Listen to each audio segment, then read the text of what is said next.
The second one is adjusting exposure and contrast. They sound very technical. They What are do, but they're they? not. Right. What are they? So exposure is just the brightness of the shot.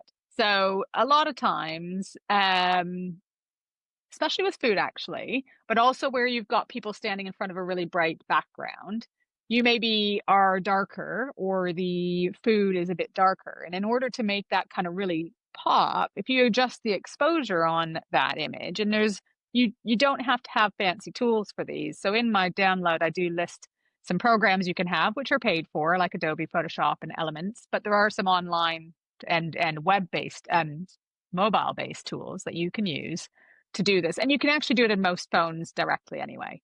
But it's just brightening the image up so that the key thing that you want to be seen is what's the brightest and what you can see and is the focal point of the image. And it isn't sitting in the dark and isn't sort of in the shadows and you can't really tell what it is, especially with, like I said, with food. You want that to be really bright.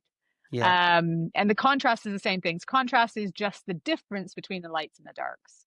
So if you have a really punchy image, it's got lots of really bright colors because it was out in the sun, you might want to actually reduce the contrast a bit. So you're getting a more well-rounded image and it's not quite so black and white or bright, light, and dark. You want to kind of, if you reduce the contrast a little bit, it'll bring a bit more of the details out in some of the areas that maybe you want to see. Or if you've got a really, really overcast type of image or a really flat image where there's not a lot of bright colors, if you increase the contrast, that will just bring those colors out. And I want to bring it back to our favorite LinkedIn profile images. If I've got one where the exposure or the contrast is wrong, what will I look like in my image? Well, exposure and contrast, really dark. You could be, if you're in front of a little bit like I am now, actually, if there's a really bright background behind you and you're in quite a big amount of shadow, you might not see me at all. Again, contrast wise, it will affect how much of that light and dark there is. If we reduce the contrast a bit, then I'll come out a bit, and the background will go away a bit so that the difference is less. But you really want to make sure that with the exposure, if it's a profile photo, that the main person, you, is looking as bright and as healthy and as straightforward as possible so that people are looking at you and again not looking at the background. Okay. And I presume I can overdo this as well, right? I can over adjust the Yes. exposure or the contrast. Yeah. So if you put the exposure way too, and you can play around with it as well. And then the different tools will give you different levels of what that looks like. Some are really, um, some will just get really harsh ones. So you've got a little bit of slider, but other tools like Photoshop will give you a bit more control. But yeah, if you push that right up, the exposure right up, you're just going to be a bright white angel. You won't look like a real person anymore. So you just have to Yeah. have to play around with it a little bit, and it'll depend on every image will be different. Yeah. So you need to look at the image, fiddle around a little bit and Yeah. see what feels right. And then the third one is correcting white balance. And that sounds very photographic. What is that? So white balance is just the color that the image is basically. It's kind of more of a color. You could say just adjusting the color balance of the image instead of the white balance. White balance is a more technical term used for the color of light, and how that's translated into photography, and onto photos. So some lights fluorescent lights are usually really green.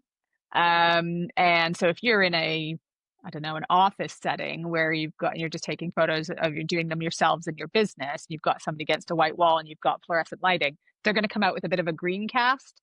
A lot of phones and things will automatically adjust for that, but not always. So it's just about making sure that the color of you, or especially people, or whatever it is that you're photographing, is true to what it's supposed to be. You don't all look sickly.